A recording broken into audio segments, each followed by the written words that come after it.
Hey guys, here's a little tutorial on how to play a couple chords and how to go about learning a few new chords.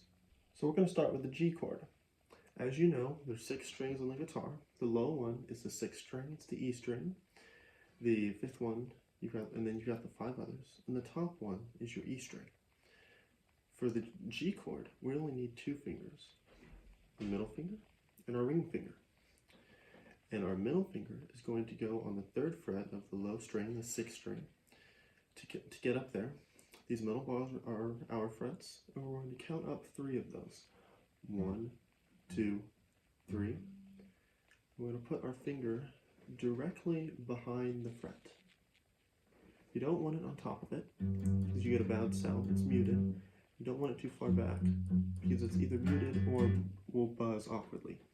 You want it kind of sliding it right up as close as you can to the fret.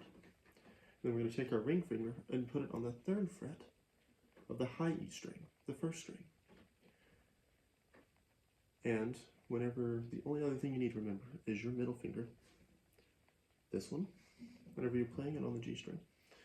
You want to set it there, but you also want to lay it flat just enough to where your A string doesn't ring out, because the A string doesn't fit with the G. Hear the difference? No A string, A string, no A string, A string. So remember that when you're fretting. So that's your first chord. So that's your first chord. Go over it one more time. Got your G chord. Take your middle finger. You put it on the 3rd fret of the E string. That gets you a G note.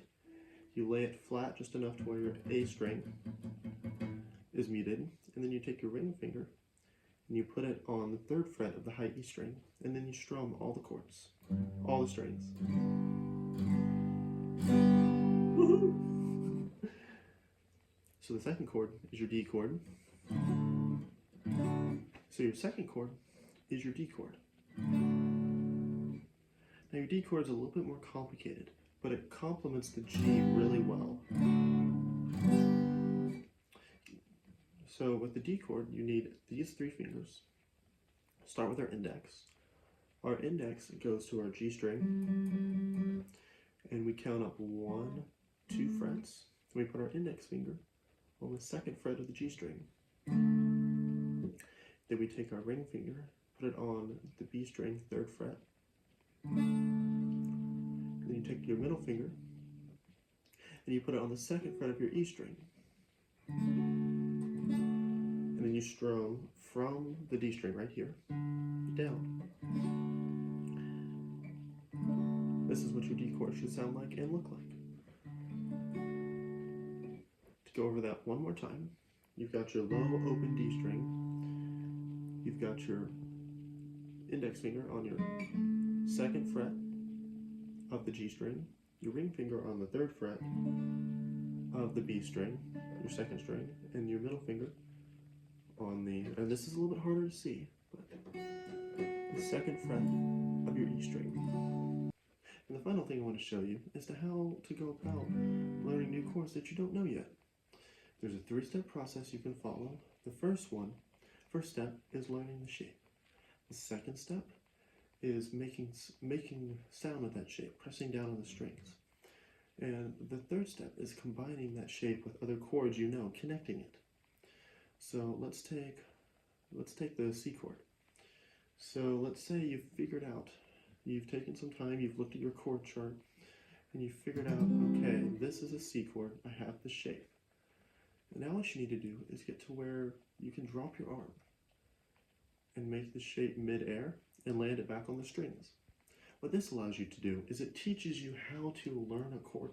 This teaches your body a chord shape, and it teaches you to learn it as a whole, not as individual fingers.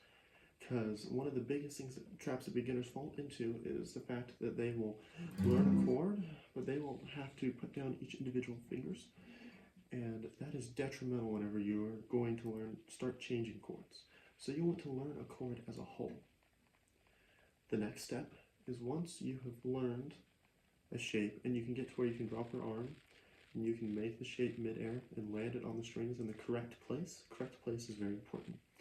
Start pressing down. Start playing around with it. And see if you can get a good, clear sound out of your guitar and out of your chord that you're making. And the third and final step is to take your new chord that you have learned using step 1 and 2 and connect it to other chords you know. So let's say you know the G chord and you know your D chord. So what you're going to do is take your C chord and practice changing between some of the chords you know. So here I'm practicing between a C and a D. Now let's practice C to G.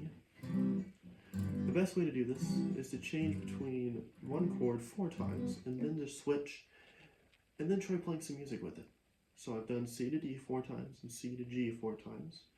So now I'm going to play a chord progression of G to C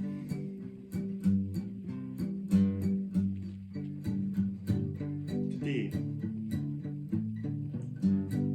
See how, because I've learned these chords, I'm combining all the things I've learned. I'm combining the new shape, combining the fact that because I can set it all of it down as a whole, I can play the chords and change chords on the beat. I'm not building, having to think about each individual finger which would pull me behind the beat. And I'm able to get a clear sound because like in step 2, you practice making a clear sound with your chord so that when you lay it down, you immediately have that clear sound. Thank you guys for watching.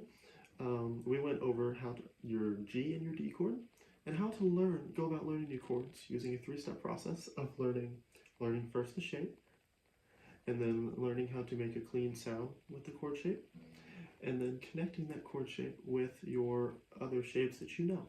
So, bye.